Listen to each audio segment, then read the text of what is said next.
Hi, everyone. This is Miss Nell. So a student was asking me questions about this assignment 6 displaying data. So I thought I'd go through it just a little bit. I hope you can see the screen. So in this assignment, I want you not just to learn about histograms, but to think about them. So first, there are 5 parts that are pretty common to most histograms. The first one, in the order that they give them, the first one is the title. The second one is the x-axis, or the horizontal axis. The third is the vertical bars, and you notice the bars touch each other. The fourth thing is the vertical, or y-axis. And the fifth thing is this legend. There is not always a legend in every histogram, but almost all of them have the other 4 parts. So here's a histogram, and I tell about it. In this histogram, there were 1,110 employees of an actual company. Using a width of $25, they put all of those employees into bins. Well, a bin is just a range of values.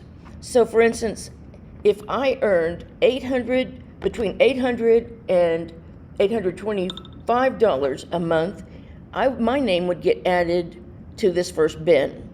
If I earned between $825 and $850, my name would get added to the second bin. And you notice that at $900, between $900 and $925, there are the most pieces of data. So most of the people at that company earned about $900 a month. So I wanted you to take this example and identify the title, what the bars are representing. So this time, the height is the frequency. Frequency is just how many. So the more employees, like if you look at this highest bar, it says that 150, so 150 employees make about $900 a month.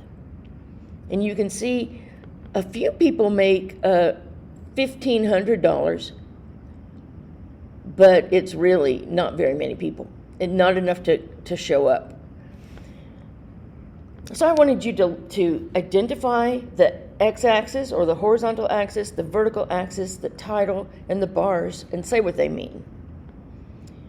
On the next one, we're getting the same data, but instead of having a width of $25, this first one has a width of $10. So if I made between $800 and $810, my name would be in this first column. And let's see if I can make this bigger. Okay, good. So, come on, let me grab it. Here we go.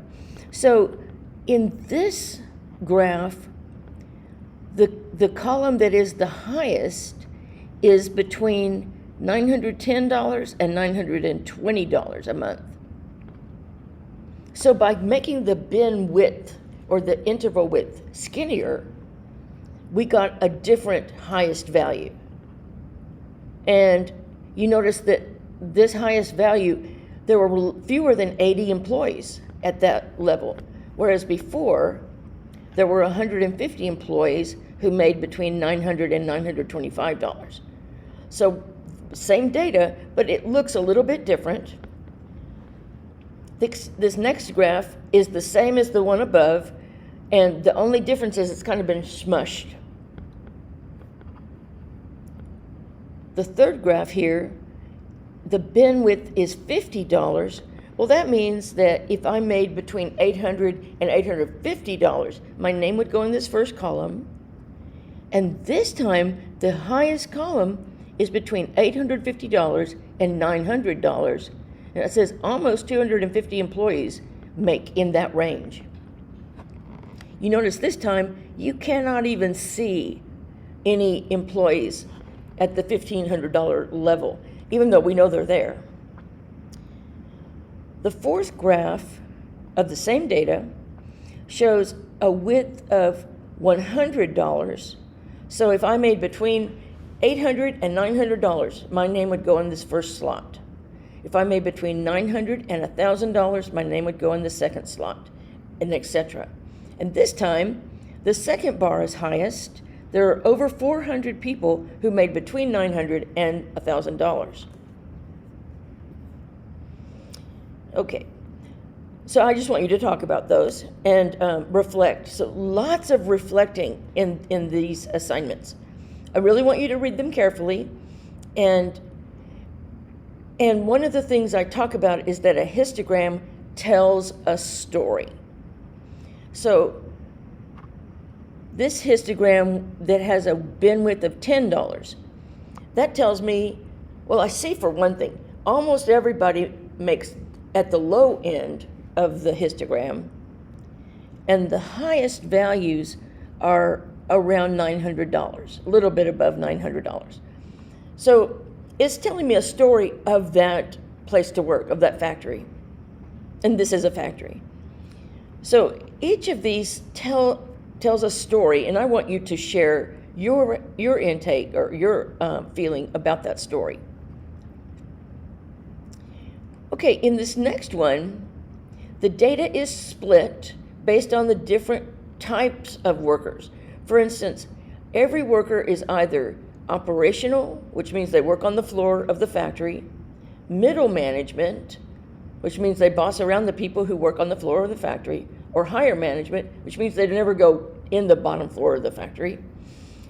And what you can see is that most of the people, it looks like 1,000 of the 1,110 people are actually factory workers or operational workers.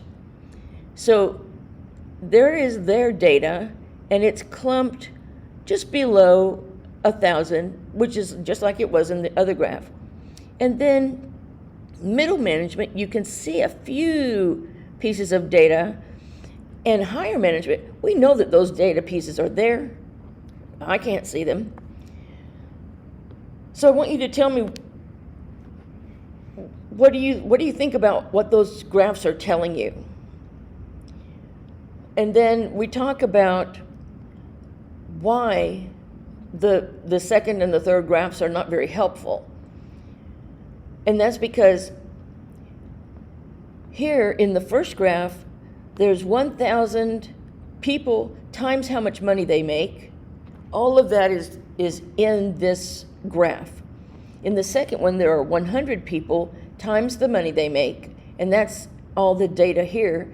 The third one, there are 10 people times the money they make, and it doesn't show up very much. What you want to do is try to make the product of the number of people times their salary the same in each group.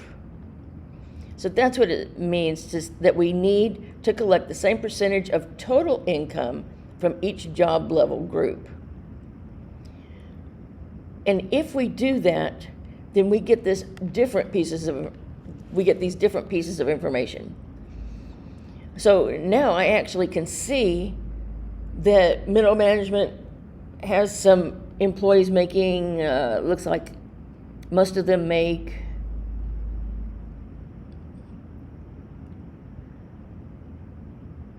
$1,700, no, $1,300. And then most of the higher management makes just over $2,300 maybe. So then, okay, I've got a class pretty soon. So then there are some graphs that I got from online for this weekend. And these are from the COVID data from the San Antonio City site. So this is current data, and it's from the San Antonio government. And so I thought it was good data to look at. And you can see that there are peaks, but that unlike in July the peak that was in July of 2020 and the peak that was in the middle of 2021, both of those are associated with peaks also in deaths. But this peak that we just recently had, even more people got sick, but many, many fewer died, and not anything like those previous two peaks. So I want you to reflect on that and answer the questions that I gave, and think. I want you really to think for this assignment. Here's another interesting graph that I got from their site, and it's the 14-day trends in COVID cases for San Antonio. It's current to this month, and you can see that we're finally going down. We're finally having fewer new cases if you look at a 14-day average, as opposed to earlier in February. Now we're going to look at the shapes of these distributions. So a distribution is just a spread of data, and this shape here is called a normal distribution. The word normal is used because the highest part, or the norm, is right in the middle. Also, there's the same amount of data below the average or the norm as there is above. So it's symmetric, it mirrors itself. Here's data that's pretty close to normal. You can see that it doesn't quite match the perfect normal curve, but that we still get most of the data in the middle and about the same amount of data above and below. And the image is pretty symmetric. Pretty much if you folded it right along the middle, it would match. This is unimodal. Unimodal is the word we use to describe data that has a strong peak, but that peak is not in the middle and it's not symmetric. If I folded this data, this picture, along that highest bar, it would not match up. Do you see that the data bars to the left are much higher than the data bars to the right? So it is not symmetric data. Bimodal, bi just means two. So this is data that has two peaks. And so there are two places where this data shows a trend. So it could be if you have two classes of students, freshmen and sophomores, then you're asking all of them questions. Well, maybe all the freshmen tend to go in one peak and all the sophomores tend to go in a second peak. So that's a very common kind of data. Uniform data is that almost all of the data values are the same height. There's almost the same number of data points in each column. If it was perfectly uniform, then this red bar would be even with all the data. But this data is close enough that we still would call this blue data uniform. It's pretty much the same height all the way across, which means there are the same number of data points in each of these blue rectangles.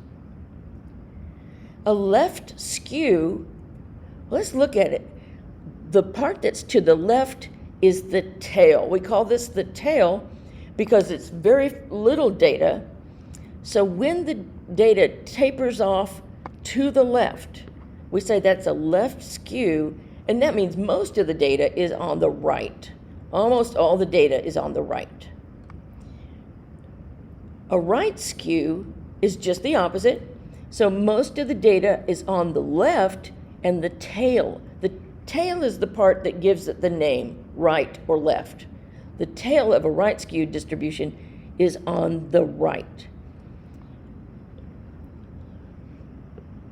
So as most of the data here is around 6, actually it looks like 7 to me, and then as you move to larger and larger numbers, there are fewer and fewer data points. Here's another view of left and right skewed data. So sometimes left skewed data is called a negative skew, because I don't really actually know why it's called negative skew. I'll find out. And then data that has a right skew, the tail goes off to the right, is called positive skew. A random distribution means the data has no pattern that I can see. So we would call this data random. And then what I want you to do is look back at figures 2, 6, and 7 and try to identify the name of the shape of that distribution. Then we go through some advantages of histograms. One of the biggest advantages is that you can take large amounts of data and represent it graphically so that someone can look at the data, look at the picture, and get a feeling for what the data is saying. In general, if you have more than 100 pieces of data, it's a good idea to use a histogram to display that data. Histograms show the shape, the center, and the spread. The spread would be side to side, and that means that they show the distribution of values. Those three things are the distribution of values. And it's easy to see any gaps or outliers. An outlier is a value in the data that is way above or way below most of the other data. So here's another real-world graph that I found. This is the difference between average winter temperatures by year and a 20th century average. So this data is cool to me because it starts at 1900, then 1920, and it goes all the way up to now. Is it? Yeah, it went up to 2018. So I want you to take this data